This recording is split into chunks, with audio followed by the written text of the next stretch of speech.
चला बनवूया कांदा भजी. तर इथे मी कांदा घेतला आहे, त्याला कट कट कट केला आहे आणि मग मस्त त्याला असं एका बाउलमध्ये टाकलं आहे, एकदम कुस्करून टाकलं आहे जेणेकरून कांदा हा प्रॉपरली सेपरेट आउट होऊन जाईल.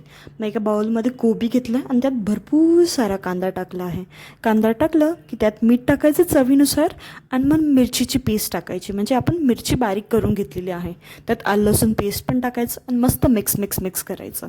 वरतून सोडा टाकायचा. सोडा हा आपल्या भजीला फुगवण्यासाठी, चवीसाठी ओवा. ओवा झालं की मग मस्तपैकी बेसन टाकायचं. आणि एक इम्पॉर्टंट टिप बरं का, की यात पाणी जरासुद्धा टाकायचं नाही. पाणी टाकलं की मग ते आपले भजी कडक कुरकुरीत बनत नाही. तर इथे कढई घेऊया, कढईमध्ये तेल टाकूया.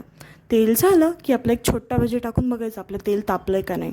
मग आपले मस्तपैकी भजी सोडायचे आणि त्यांना असं तळायचं असं भरपूर. मग बघा कसे असे लाल लाल लाल लाल छान असे भजी आपले दिसतात. आता मी तर ठरवलं आहे बाबा, या पावसाच्या वातावरणात मस्तपैकी चहा आणि भजी खायचे. आणि आपले खेकडे भजी पण तुम्ही म्हणू शकता याला, कुरकुरीत असे एकदम छान.